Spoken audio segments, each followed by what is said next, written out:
Good morning बच्चों। आज हम अविकारी शब्द या अव्यय शब्दों का भाग 2 करेंगे।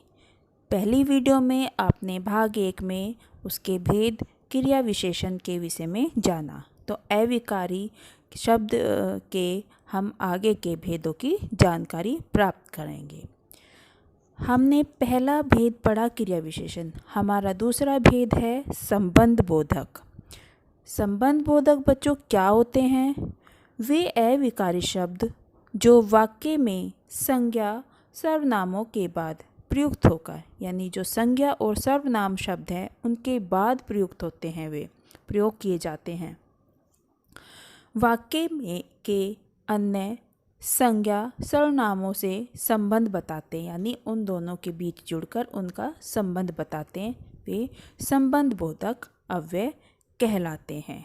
जैसे बच्चों, माँ के साथ बच्चे भी जा रहे हैं, तो माँ के साथ, माँ हमारा संज्ञा शब्द है और के साथ हमारा संबंध बोधक शब्द है, और बच्चे तो दो संज्ञा शब्दों और सर्वनामों के बीच में जुड़ रहे हैं और उसका संबंध बता रहे हैं, यानी माँ और बच्चों का संबंध बताया।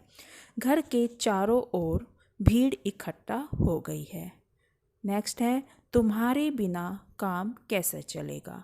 तो घर के चारों ओर, तो चारों ओर ये भी हमारा घर हमारा संज्ञा शब्द है, और चारों ओर भीड़, तो इनके बीच में क्या जुड़ा? संबंध बोधक शब्द। इसी तरीके से तुम्हारे बिना, तो ये भी हमारा संबंध बोधक शब्द है। जैसे इन वाक्यों में आने वाले शब्द के साथ, के चारों ओर, बिना ऐसे शब्द हैं जो वाक्य संज्ञा सर्वनामों के बीच संबंध स्थापित कर रहे हैं।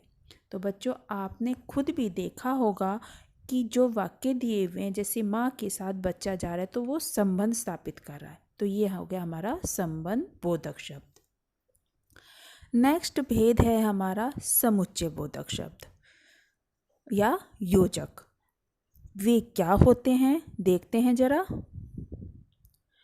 समुच्चय बोधक दो पदों, पदबंधों यानी पदों का समूह, उपवाक्यों को जोड़ने का कार्य करने वाले शब्द समुच्चय बोधक अव्यय या योजक शब्द कहलाते हैं। यानी जहाँ दो या दो से अधिक वाक्यों को हम आपस में जोड़ते हैं और उनके बीच में जो प्रयोग किए जाते हैं, वे हमारे समुच्चय बोधक शब्द कहलाते हैं। वे कौन कौन से होते हैं? जैसे और, तथा, व, एवं। तो और भी, तथा भी, एवं, ये आपने पहले कई बार आपने वाक्यों में देखे भी होंगे। जैसे राम और लक्ष्मण वन को गए, तो दोनों को जोड़ने का काम क्या कर रहा है? और। इसी तरीके से उसने मेले से खिलौने खरीदे, तथा मैंने किताब एवं उसके भाई ने मिठाई खरीदी। तथा और एवं हो गए।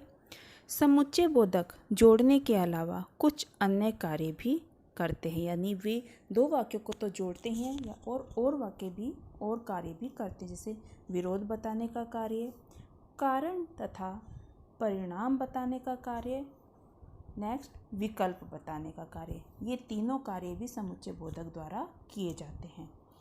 नंबर 1, विरोध बताने का कार्य कैसे करते हैं? विरोध बताने के लिए लेकिन, मगर, परंतु, अपितु, बल्कि, किंतु आदि अवयवों का प्रयोग किया जाता है। जैसे मैंने उसे बहुत समझाया किंतु उसने मेरी बात नहीं मानी।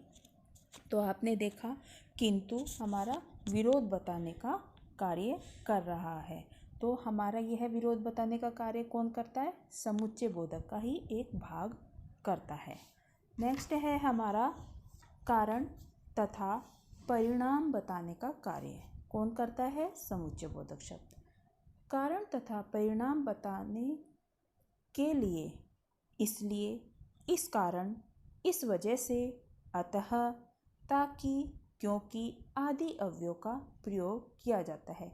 यानी हम अगर कारण किसी चीज़ का बताएंगे या परिणाम बताएंगे, तो हम इन्हीं शब्दों का प्रयोग करेंगे। कौन कौन से? इसलिए, ताकि, क्योंकि। जैसे कुछ उदाहरण दिए हुए हैं। मुझे देर हो रही थी, इसलिए मैं वहाँ से चला आया। तो यानी उसने एक कारण बताया कि उसे देर हो रही थी, इसलिए वह वहाँ से चला आया।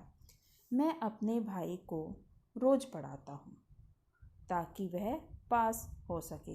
तो एक कारण हो गया कि वह पास होने के लिए उसे रोज़ पढ़ा रहा है। तो समुच्चय बोधक में हम किस किस का प्रयोग करते हैं?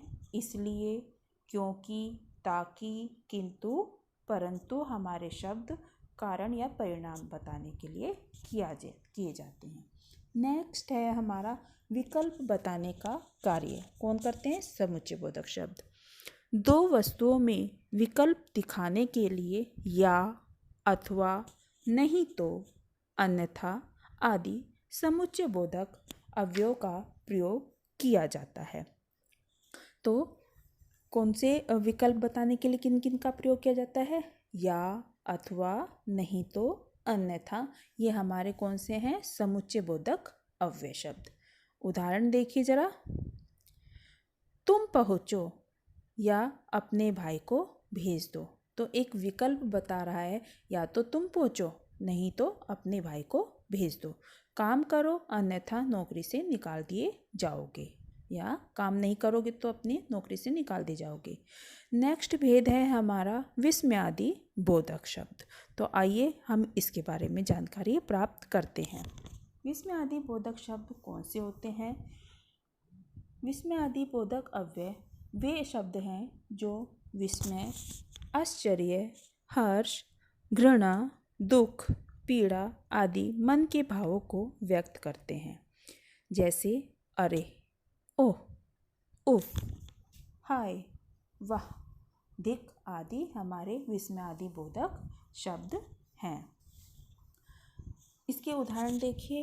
अरे, अरे वाह, वह लड़का तो चोर निकला। तो ये हमारा क्या हुआ?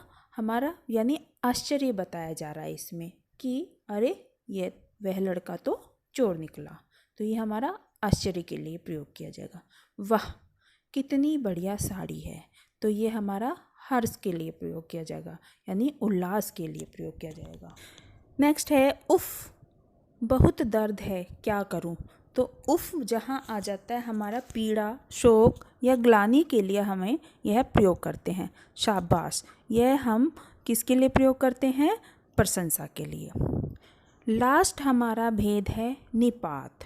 अब हम निपात के विषय में जानेंगे कि निपात आखिर है क्या चीज़। निपात वे अव्यय शब्द हैं जो वाक्य में बल देने के लिए किसी शब्द के बाद लगाए जाते हैं। यानी हम किसी वाक्य को अगर बल देते हैं कि वह ज़्यादा ही इम्पोर्टेंट है, तो हम उसके लिए हम किसका प्रयोग करते हैं? निपात अव्यय शब्दों का। किसका? निपात अव्यय शब्दों का। बल देने के लिए किसका प्रयोग किया जाता है? निपात अव्यय शब्दों का। यह एक समुच्चय बोधक का 5वां भेद है। हिंदी में प्रयुक्त होने वाले प्रमुख निपात हैं। कौन कौन से हैं? जैसे आपकी ही आवश्यकता थी। तो इसमें क्या है? ही हमारा क्या है? निपात शब्द। मुझे भी गाड़ी चाहिए। तो इसमें हमारा निपात शब्द क्या है? भी। यानी हमें जोर दे रहे हैं कि मुझे भी गाड़ी चाहिए। तो भी हमारा निपात शब्द हो गया। तुम आकर मिले तक नहीं। तो तक हो गया हमारा निपात शब्द। शिक्षा मात्र से ही क्या होगा? मात्र। मात्र हमारा निपात शब्द हो गया। इसी तरीके से अनेक हैं। जैसे मैं तो उसे जानता भर नहीं। तो भर हो गया हमारा निपात शब्द।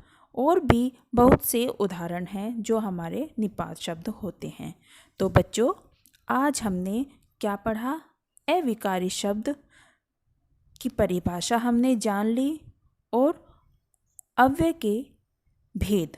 कौन कौन से भेद होते हैं? क्रिया विशेषण, संबंध बोधक, समुच्चय बोधक, विस्मयादि बोधक और निपात। आपने इनका क्रम वाइज सभी का वर्णन सीखा है ना? क्रिया विशेषण का भी, संबंध बोधक का भी और आदि निपात का। तो बच्चों, आई होप आपको यह वीडियो पसंद आई होगी और अव्यय या अविकारी शब्द के विषय में आपको संपूर्ण जानकारी भी प्राप्त हो गई होगी। धन्यवाद।